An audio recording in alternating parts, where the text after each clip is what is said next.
What's your favorite Notre Dame game that you've seen in person? Because today, Luke Smith and I are sharing our top 5 favorites from watching the Irish dominate in Dublin to classic home games and, of course, the long-awaited playoff wins. Which games came out on top? Stick around to find out.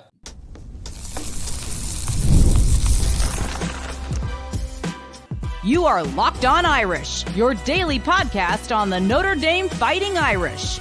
Part of the Locked On Podcast Network, your team every day.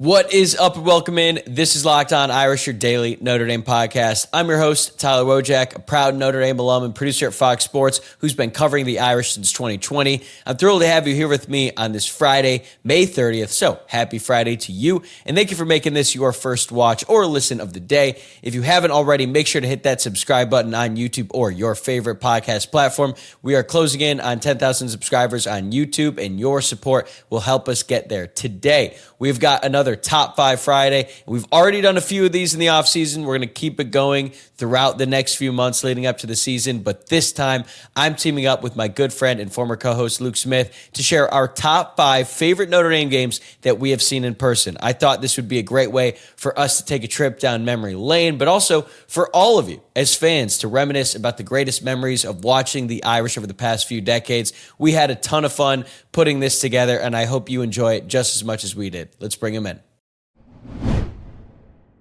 Okay, Luke Smith is back with me here. We have both been extremely fortunate in our lives because we've gotten to see a ton of Notre Dame games from when we were kids through all the games that we watched as students and even now as washed up post-grads. We each put together our own list of our top 5 favorites based on our own criteria. So these could be totally different. And before we dive into the picks, Luke, tell us a little bit about the measures you used when putting this together. Like, how did you decide which games made the cut? The dimensions I'm looking at here are the venue, experience, just overall of what happened there, what was the experience, how was it, people I attended the game with, the opponent plays into it as well. And then this one is probably specific to me and a little bit savant-esque, but do I remember the date of the game? Because it's honestly kind of weird how often if somebody brings up a pretty memorable game, I can tell you like, oh yeah, that was on October 15th, 2005. And if you're asking, that's the Bush game. So just stuff like that. If there's a date that I can recall, that's how I factored in or broke some tiebreakers here as well. Do you also remember the final score too? For most of them, not all of them, but for a good chunk of them, I would say.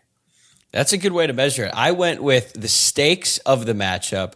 Like, what was the magnitude? How did this affect Notre Dame's season and the college football season at large? Did it really play a role in the bigger story about college football that year?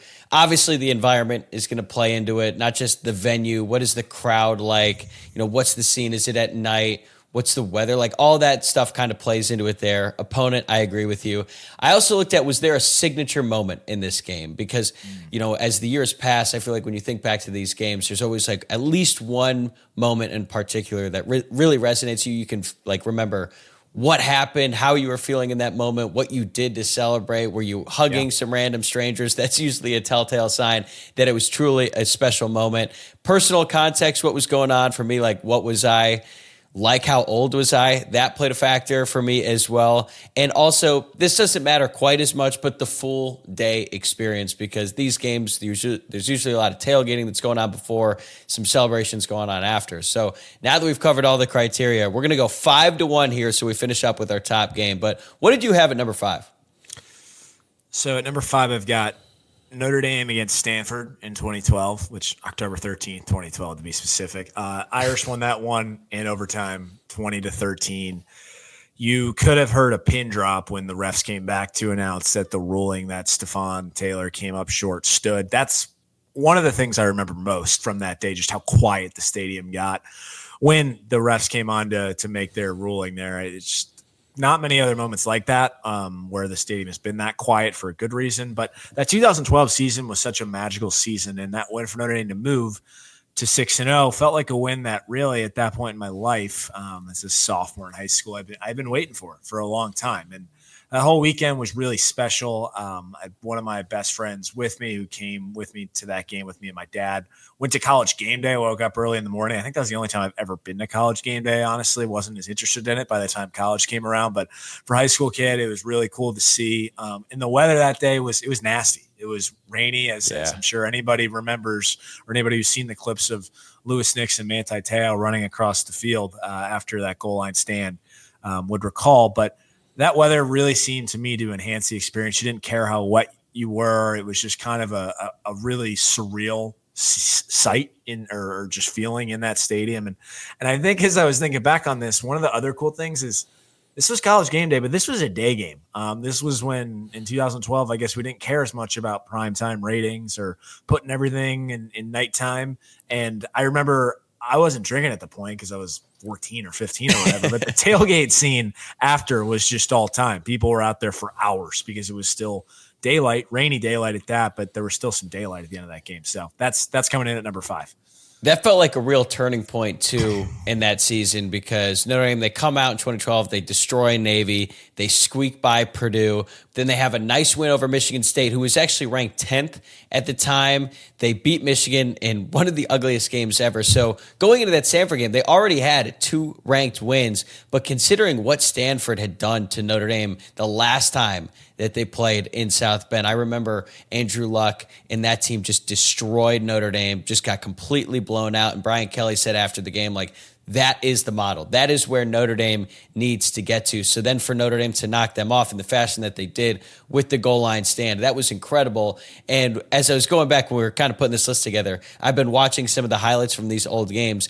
Have you seen the YouTube video? They used to do those like Irish Connection, those icon videos, and they'd show you a little bit more behind the scenes stuff. But the video that exists on YouTube right now, I'd encourage people to go check it out when they're done with this. It's basically just a POV camera. There's no narration. You're not seeing, and it is just a camera on the field, and it is like ear-piercingly loud. And I it's funny because it's like the quality isn't great, but watching that just really gave me chills. It's really cool. And I think in that same video, they also keep playing to the point where the refs are reviewing it and they show, and then it's like it's dead quiet as they're coming out there to announce it, and then it erupts again once it comes out that it stood. So yeah, that's a cool video. I'd kind of forgotten about that one. That's a good call. Yeah, I was not at that game, but of all the people that I've talked to who have been, they always say that's like one of the 3 loudest they've ever heard Notre Dame Stadium on that 4th and goal play. But there was also there's so many different storylines in that game, like Everett Golson going out with an injury. I think. What else happened? Yeah, Tommy Reese comes in. He hits Theo Riddick on a crazy 3rd down, hits TJ Jones in the end zone. I don't even know how he caught that ball because the throw was so behind him and it was just gushing rain by that point. But when they reviewed it, I legitimately did not know what they were going to call. I thought they blew it dead, but controversial call. Notre Dame ends up coming out on top, and that was just a huge moment for that season. But for my number 5, this might be a little bit different. I'm going Notre Dame Navy in Dublin to kick off the 2023 season. Obviously, the stakes were not very high for this one, but it was just a one-of-a-kind experience to see them play in Dublin. My first time in Ireland, got to go with my entire family. Notre Dame dominated that game from start to finish, but I will never forget the joy I experienced watching Notre Dame have a competent passing attack with Sam Hartman's first game, and all the hype and build up for that. After what we had to endure in 2022, watching Notre Dame and the different quarterbacks they trotted out there, to watch Sam Hartman come out and just carve up Navy. Yes, I know it was Navy, but that was such a relief, and everything felt possible at that point in time. You knew that Ohio State game was looming, and then for Notre Dame to come out there and look that good, that efficient on offense, it was just such a fun experience. Then, we go out to that bar in Dublin after we see Brady Quinn, you see Shane Gillis. It was just one hell of a day. It was really an incredible weekend, incredible trip in general. Just everywhere you turn, running into people you knew, taking over the streets of Temple Bar area. But about the game itself, I think what was so great about that was it was one of the most stress-free season openers I can ever remember, honestly. Like there haven't been a ton of games like that. Even when Notre Dame has played bad teams to open the years, there's still some rust or some, you're getting ready. You're still knocking some rust off, period. This game was just a blowout from the start. You had Jaden Greathouse with 2 touchdowns as well. Really, really cool atmosphere. So I agree. This one's definitely on the cusp for me. A really special trip and a really great game as well. That was also a game where you truly realize what the Notre Dame fan base is and how crazy they are, because obviously in Dublin, Notre Dame fans flooding the street. They turned Dame Street into Notre Dame Street. There's almost like a parade. Like, there are Notre Dame fans everywhere you look. I remember getting on that flight, because every single person had Notre Dame gear on. But then after that game, my family stayed around in Ireland for a little bit. We went to Galway, which is on the complete other side of Ireland, a few days after the game, and it's still all Notre Dame people. I remember in the lead up, they said that it was going to be the most Americans who will travel internationally for a single sporting event, because obviously there's like World Cup, but that's multiple games. It was a true Notre Dame takeover in Ireland, and I'm sure they'll play there again, but I don't know. Something about that felt extremely special, especially after it got canceled in 2020. So that was just one of a kind experience, even if the game wasn't really all that important. Yeah, absolutely. It was an all-timer. Definitely glad I got the opportunity to go to that one. And whenever it comes again, maybe it's 5-10 years from now, I'd love to do it again. Before Luke and I reveal our top 2 favorite Notre Dame games that we have seen in person, I want to tell you about this great new promotion courtesy of FanDuel. The NBA playoffs are in full swing, and every night delivers highlight-worthy performances, major momentum shifts, and can't-miss moments. Whether it's a game-winning shot or a breakout player, there has never been a better time to get in on the action. FanDuel makes it easy to stay in the game before tip-off and live. With player props, performance trends, and same-game parlays, fans have more ways than ever to play smart and win big. Shai Gilgeous-Alexander has been unstoppable this postseason, and you can back him up by betting on his over in points, rebounds, or assists in the NBA Finals. Plus, after the game tips off, you can even combine live prop bets into a same-game parlay for a chance to win big. All right, here's my pick for the NBA Finals. I think regardless of who wins this Pacers or Knicks series, I'm actually taping this before Game 5, so maybe the Pacers have already stamped their ticket to the NBA Finals. But I think the Thunder are going to win in 5 games, and you can get that at plus 205 on FanDuel right now, regardless of opponent. So if you're new to FanDuel, it is the perfect time to sign up. Head to FanDuel.com and place your first $5 bet. If it wins, you will get $200 in bonus bets. Make every moment more with FanDuel, the official sports betting partner of the NBA. All right, what do you got at number 4? So number 4, I got Notre Dame 45, Virginia Tech 23 in Blacksburg, Virginia on October 6th, 2018. There's really any number of games from 2018 that could be on this list for me. The fall of 2018 was my senior year of college, and really just an unbelievable senior year, having an undefeated regular season. And I went to 12 out of 13 games that year. The only game I didn't go to was Navy in San Diego, which is insane and makes sense why I didn't have any money for the whole second semester. I was gonna say. But this one holds a special place in my heart because 6 of my friends and I rented an RV and took it to Blacksburg.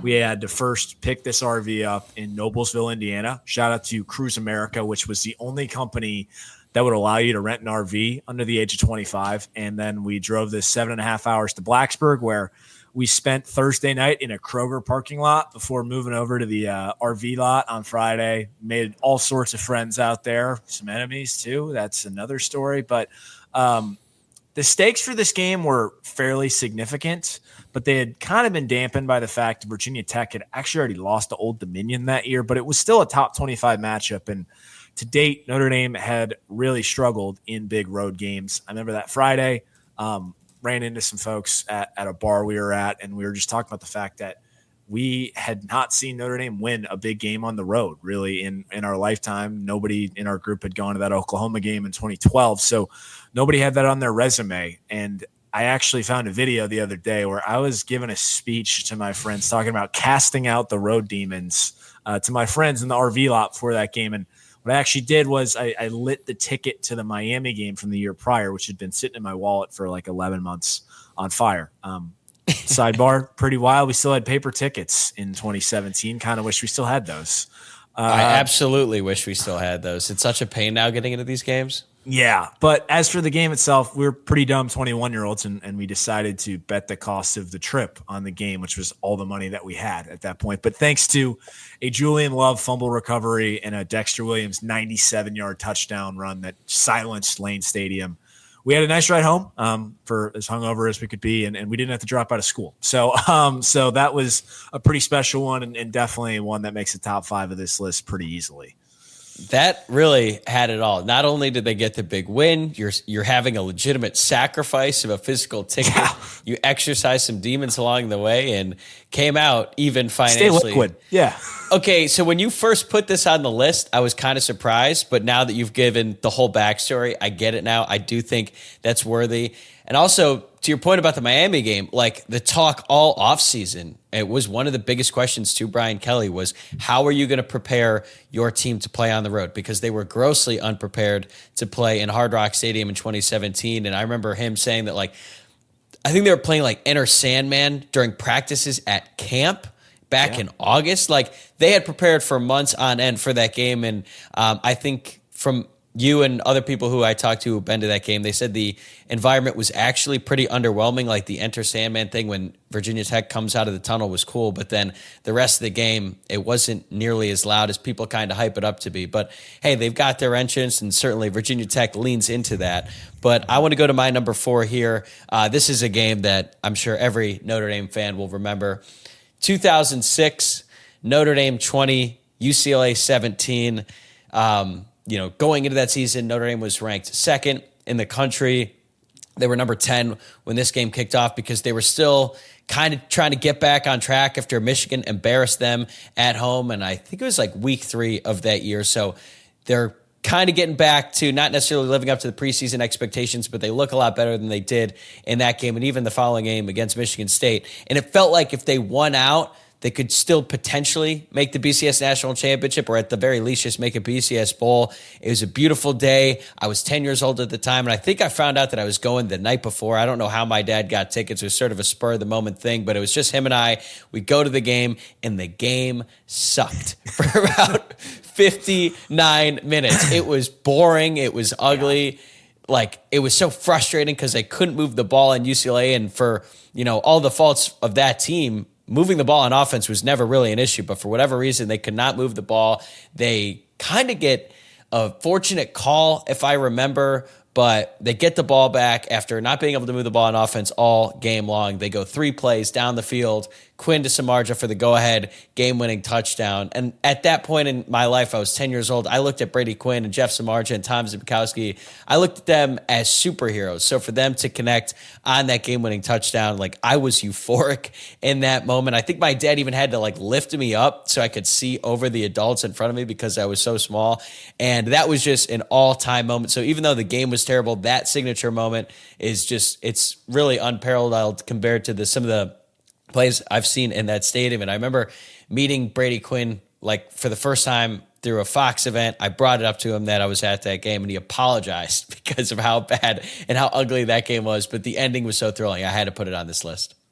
I think that's fair. I remember being at that game with my dad, a friend of mine, and his dad. And yeah, I remember my dad was almost apologizing to my friend's dad in the stands. I'm sorry, I thought this was going to be a blowout. This is not a good game. But you're right. The ending all but made up for it. And it's funny, if you go back and watch I guess we'll call them highlights from that game, Notre Dame had no business getting the ball back to win that game. They got stuffed on a 4th down. I think Travis Thomas got the ball. Again, why? And there's 2:20 left, and Carl Durrell's offense just can't run the clock out. And thank God Notre Dame somehow finds a way to hit Jeff Samardzija. And that becomes really one of the more iconic calls, I think, in Notre Dame radio and TV history is the Quinn hits Samardzija play, despite the fact that, that was a 7-16 that they beat in that game. But I think what's also funny is and as we'll get into this more, I don't know how many more games are going to be on this list that come from the first 14 or 15 years of our life, which is really kind of a sign of how far things have come, because this isn't to say that we weren't going to games when we were young kids. There just weren't that many good things to speak of. This was such a big win, and UCLA was just not good. We talked about this before. When you look back at those 05 and those 06 teams, how much we loved them and how those players were just not just superheroes to kids, but they were superstars in college football, especially Brady Quinn. They just weren't that good. They just weren't that good of teams.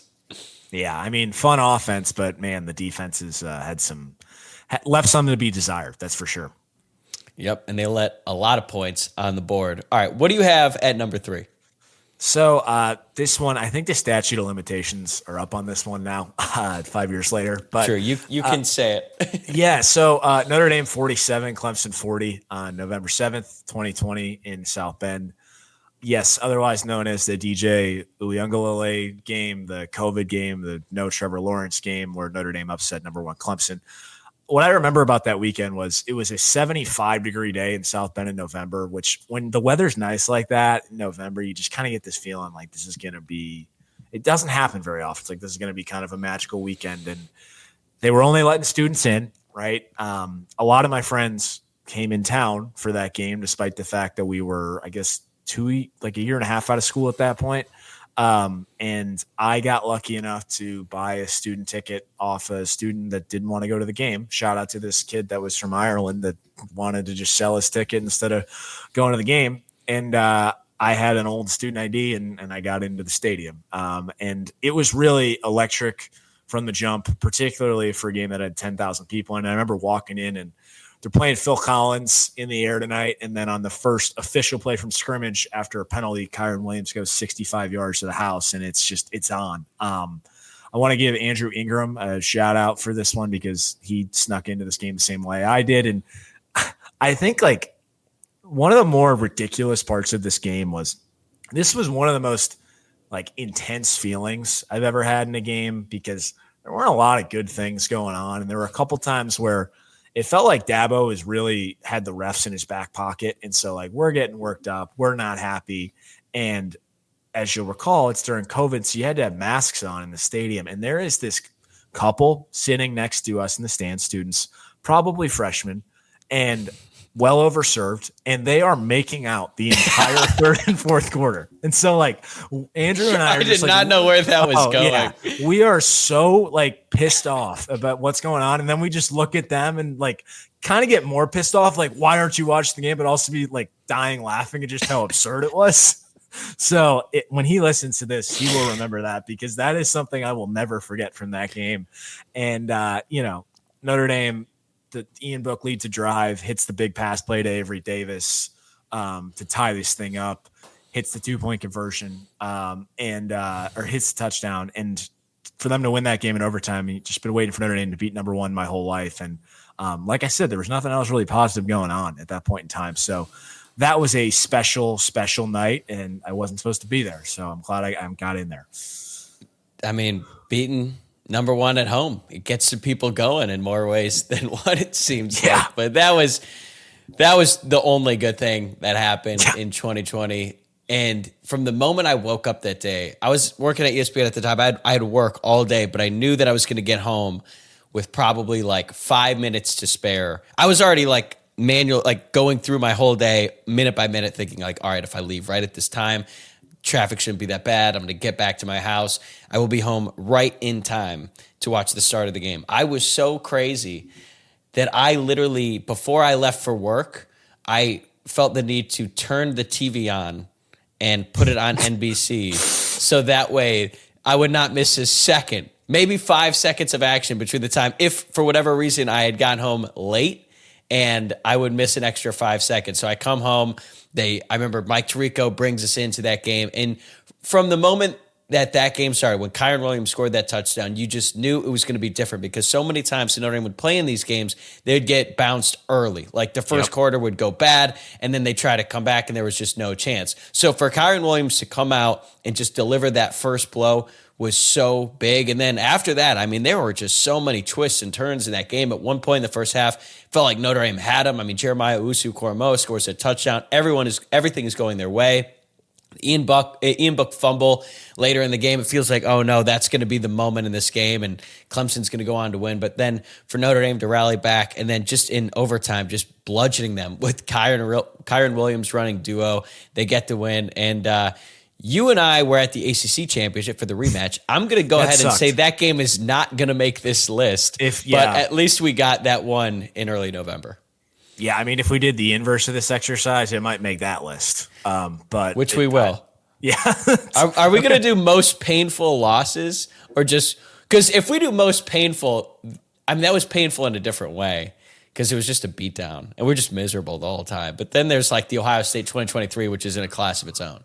Yeah, I kind of think the beatdowns are, at least we can joke about them. The other ones, I don't really know if there's any. Yeah. I don't really like talking about that night in September 2023. So, anyways, yeah, we'll stay on the good games for now because that one was truly incredible. All right, for my number 3, I don't even think this is recency bias. I'm putting Notre Dame 23, Texas A&M 13, last year's season opener. Primetime game, week 1 of the season. It was probably the most excited I had been for a Notre Dame team, a Notre Dame season in a long time. Like, I was obviously excited in 2023. I thought they'd be good, but it just felt like this team, all the hype in the offseason, you get Riley Leonard, you got a lot of guys coming back, and then to open up on the road against an SEC team who was in their first year with a new head coach, there was just so many layers and so many storylines. Riley Leonard going up against his former coach. And despite the fact that Notre Dame was ranked 5th, and Texas A&M was unranked, A&M was favored by 3 points going into this game. Kyle Field was one of the best stadiums I've ever been to. It was massive. The crowd was super loud, although I do think that they were kind of, cheating is probably the wrong word, but they were certainly taking liberties in the fact that they were just pumping music through the stadium like 2 seconds after the snap. So yes, it was loud because of the crowd, but it was also loud because of that. Still, it felt like a win and you're in the college football playoff because even though it was week 1, Notre Dame's schedule after that looked like it was going to be a cakewalk. We found out in week 2 that wasn't the case. But the Jeremiah Love go-ahead touchdown was the signature moment in that one. It was unbelievable. But I remember being so nervous that they left too much time, even though Texas A&M couldn't get anything going on offense that entire game. But the Love touchdown wasn't the signature moment for me because I was so negative. I was just thinking that A&M was going to score. It was when Christian Gray jumped that slant route on 4th down, knocks it down, and then Mitch Jeter ices the game. There was a moment the next day, I'm sitting at the airport after a long night of celebrating, sleep deprived, a little hungover, and I was just giddy because I had been in that same situation so many other times where I was miserable because of a loss. So then to just experience that win was it was truly an all-timer. Yeah, that was a really fun one for sure. I don't know that I need to go back to College Station anytime soon, but winning that game that way was just fantastic. And I agree. Usually I kind of just fly out the morning after very early. That day I had a midday flight, and that was one of the only times I've had a beer at the airport after a game where I'm like, I can actually enjoy this. And it was just because that one felt special, even though getting out of that stadium, it took 45 minutes. I do remember that. Awesome one. Honestly, shout out to you because we linked up at halftime to get a beer together. And I was so frustrated because I felt like Notre Dame should have been up by way more. Leonard did not look good in that first half, and they had the 2 interceptions, and you were like, dude, we're fine. Notre Dame is going to win this game. And then they ended up, pulling away in the second half, so you called it. It did. Thankfully, they had Connor Wegman playing for them, so, that helps. What do you got at number 2? All right, so this one's a little bit different, but it's hard not to include this because it's probably a top 5 sporting event just in general for me on any list. And that is Notre Dame 104, Louisville 101 in 5 overtimes at the Joyce Center on February 9th, 2013. Basketball game. Basketball game, correct. And this one, I had raced from a high school basketball game of my own to get to this one with my dad, and we made it just in time to get there at the under 16-minute timeout of the first half. And it was really a really ugly game for most of the game. And this had been a college game day game. Jaron Grant had just been awful for most of the game. And Notre Dame's down 8 with 51 seconds left until he hits 3 3-pointers in a traditional 3-point play to tie it, to send it into overtime. And it's funny. I was looking at the article talking about this game, and Bray's quote is just like, I've never seen anything like that because I was about to strangle him for his play up until that point. What he did there was amazing because people were going up the aisles. People were beginning to leave. And he's true. I remember my dad's friend was yelling at people who were leaving early, and they missed literally probably 2 more hours of basketball because they left early. And there were even more twists and turns after that. Russ Smith missed a shot at basically the end of every overtime. Every overtime. Yeah. Patino didn't take any questions after the game. He was so pissed off. Now, Louisville did not lose the rest of that season and won a asterisk national title after that. Oh, that's but right. This was the last Notre Dame basketball game I think that I went to with my dad, and it was a special one, obviously. So this one, it's hard for this not to be on this list just because I've never seen a comeback like that since. I'd never seen it before, and really there were just more twists and turns after that, with Garrick Sherman having a moment, with Cam Beachside having a moment. I mean, that was just a really special game for Notre Dame. I was just about to say Garrick Sherman did not play until in overtime. Regulation. Comes in overtime, finishes 7 of 10, and had 17 points. It's crazy. Second on the team. I remember where I was in that game. So I'm in high school, living in Louisville at the time, and whenever Notre Dame played Louisville, it was always a big deal for me and my friend group because I was the lone Notre Dame fan. Everyone else, for the most part, were Louisville or UK, but this particular night, I was with a lot of Louisville fans, and we're watching this game in my friend's basement, and Louisville goes up 8 with under a minute to go, and then pretty much everyone walks out of the room. I think maybe girls had shown up. Their attention was somewhere else. And I watched, and I'm like barely paying attention. I'm pissed off. I'm annoyed. They're all happy. And then the Jerry and Grant comeback starts. And I didn't want to tell them because I felt like I was going to jinx it if Notre Dame were to tie it or they were to get close. And then I told them and they come back in the room, then they'd blow it. So I waited until Notre Dame had actually tied it up. I run in there and I'm like, hey, it's not over. Like, this game is going into overtime. They're like, no way, you're lying. They come back and then they realize what happened. And then we sweat through the 5 overtimes. And Russ Smith, you're not even doing it justice. Not only did he take every shot, he didn't take a single good shot. He was pulling up from like 35 feet and the game was tied. Like, if he just drove, he could have gotten fouled. Rick Pitino was literally on the topic of strangling players. I can't believe he did it. He was so mad at Russ Smith. But that was a classic. Oh, yeah, it was. And like I mentioned, leaving from a high school basketball game, because that was when I was a sophomore. The rule was technically you had to stay for the first half of the varsity game. And there's a listener of this podcast who was on that varsity team. Let's just say they were really bad that year.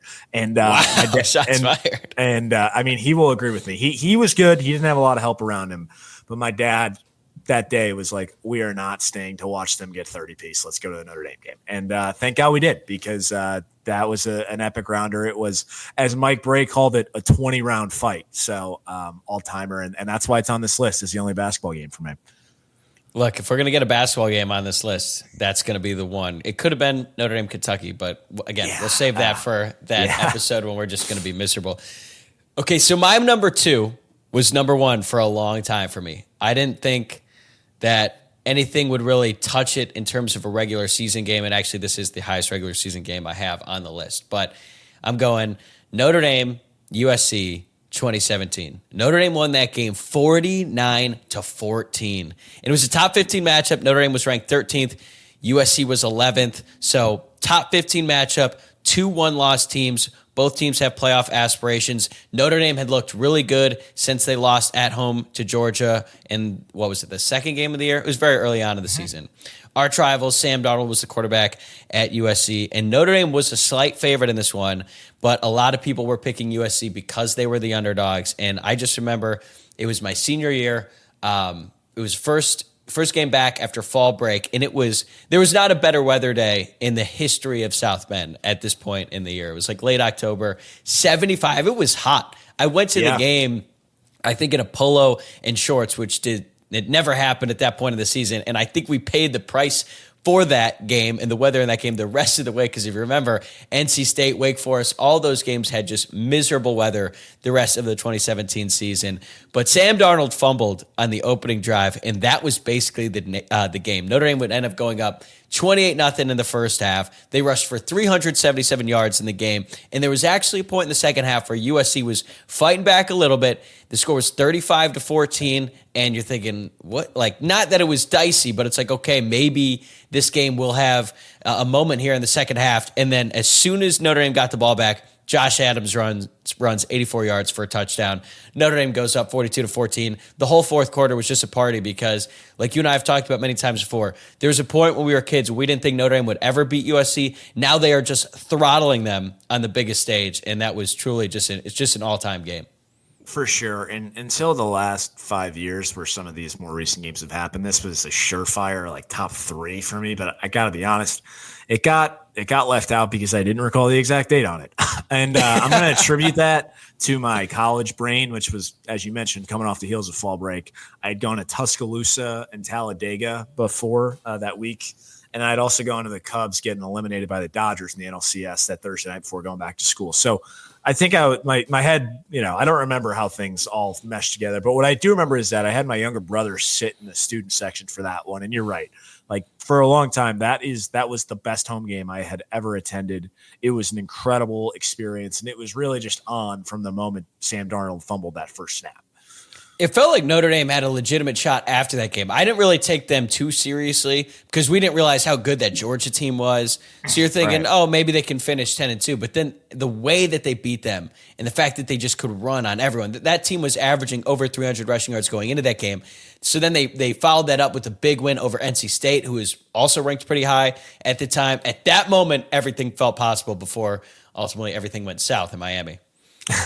Yeah, but on the topic of Miami, I never thought I would say this, but the number one game on my list actually took place in Miami Gardens, Florida. And that would be when Notre Dame beat Penn State 27-24 on January 9th of this year. And this is not recency bias. I got to say, like, in a lot of ways, first half of this game didn't feel all that different from my first 2 trips to Sun Life / Hard Rock Stadium. And in fact, I was talking to one of my family friends in the concourse at halftime. I told them I was tired of having these kind of conversations with him in big games. But what followed was one of the most emotional, remarkable halves of football I've ever experienced. And there was just kind of this unbridled joy that came from first Jeremiah Love's touchdown run and then Christian Gray's interception that led to Mitch Jeter's game-winning field goal.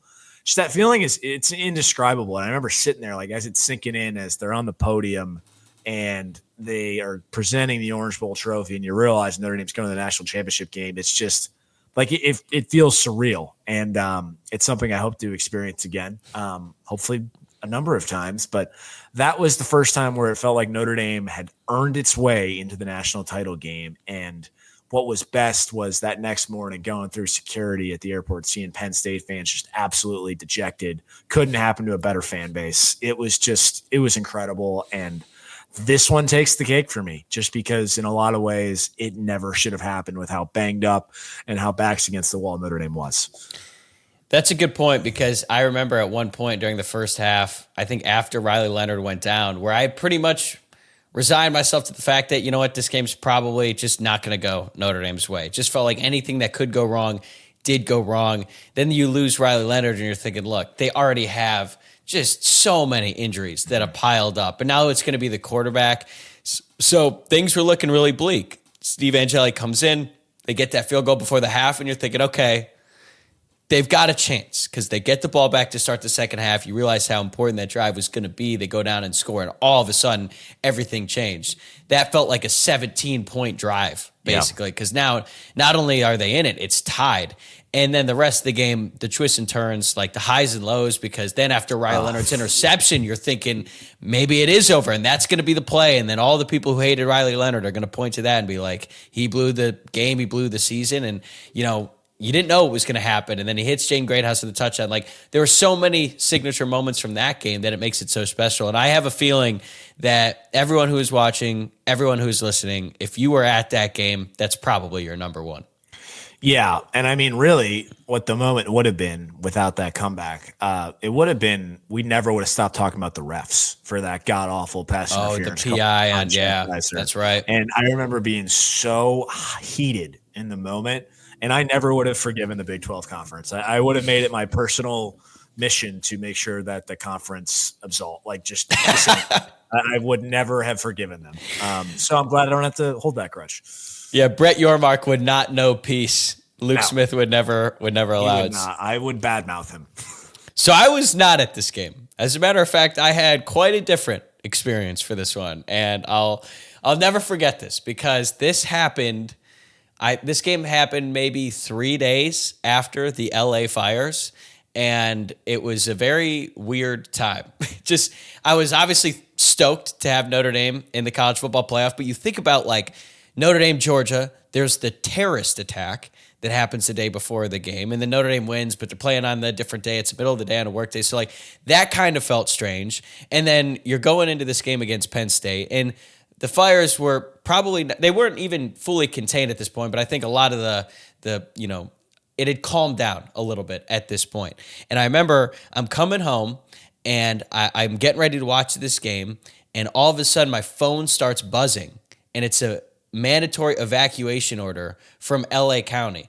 And mind you, I could see the fires from my apartment complex, especially on the roof. But at this point, again, most of it is calmed down. You could just see some smoke. But I get this warning and I'm thinking, well, that's going to have to wait because I am watching this game.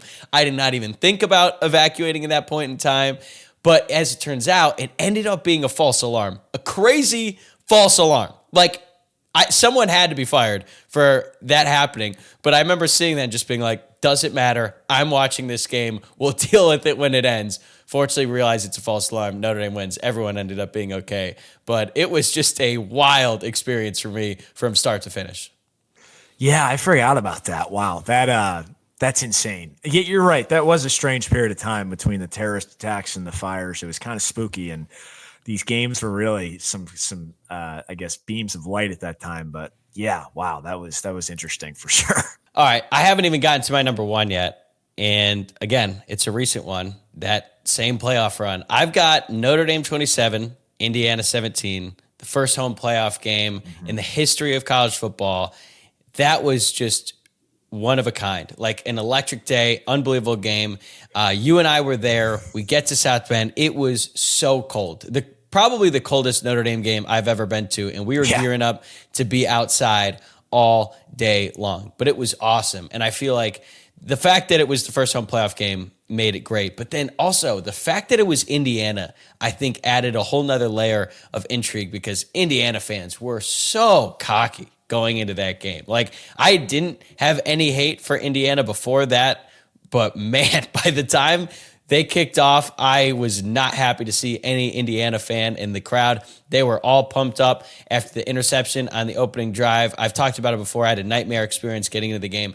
Come in, don't miss any of the game action. I see the Xavier Watts interception, and then Jeremiah Love's touchdown run was one of the loudest I've ever heard that stadium, and it's very rare that you get to experience a play for that long, right? Because it's not normally 98 yards, but the whole time he's going, the crowd had reached this level of just pure pandemonium, and it stayed that way for like 30 seconds, and that was just an unbelievable game.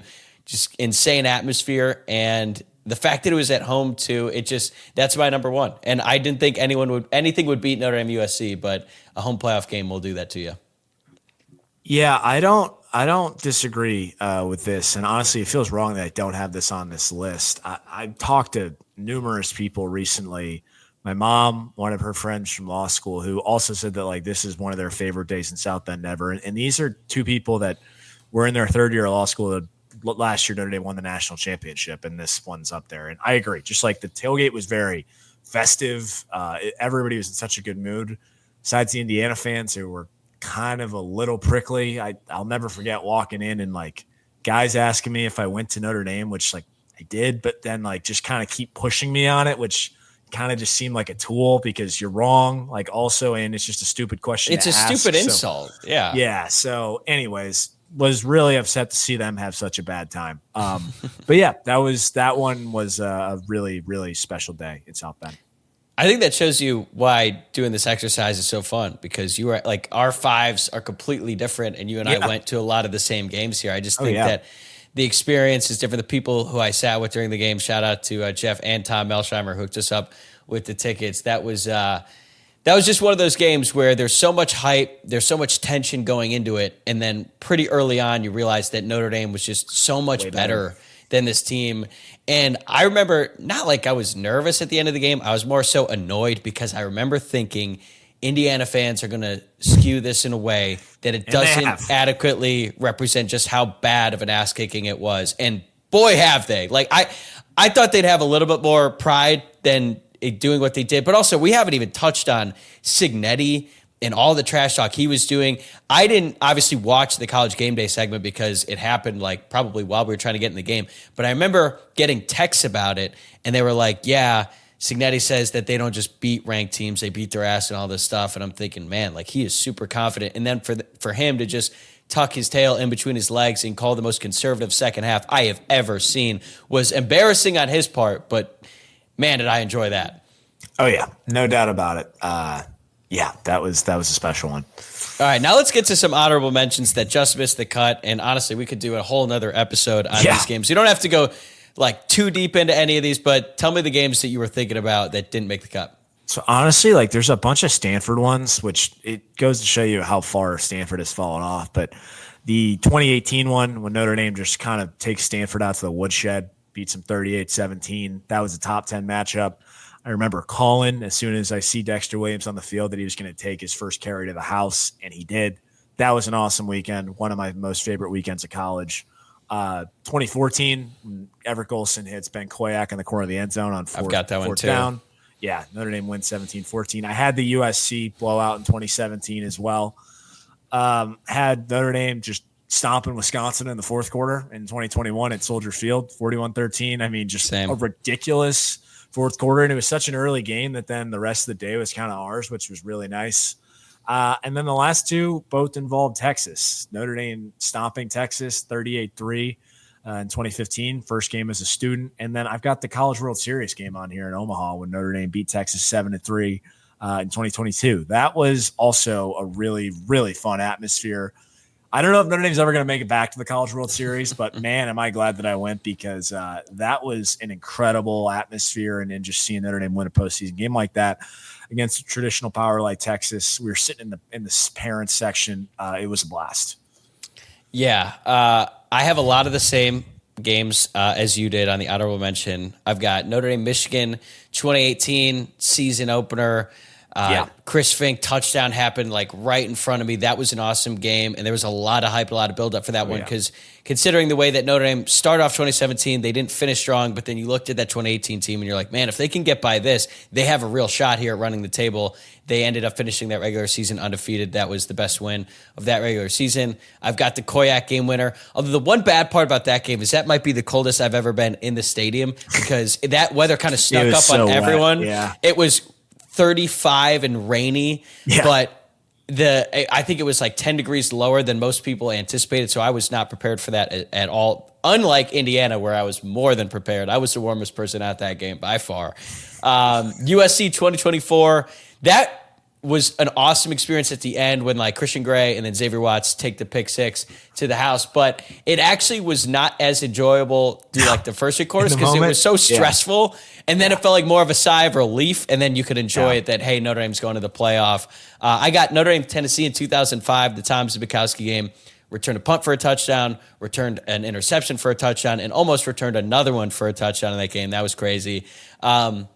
Wake Forest, Notre Dame, 2012. Notre Dame won that game 38-0. The game itself was pretty inconsequential, but it was Manti Te'o's senior day, and that is the night when Notre Dame realized that they were going to be ranked number 1 because Baylor lost and Oregon lost, right? Those are the 2 teams ranked in front of them. Then you realize, oh my God, if they beat USC, they're going to the national championship.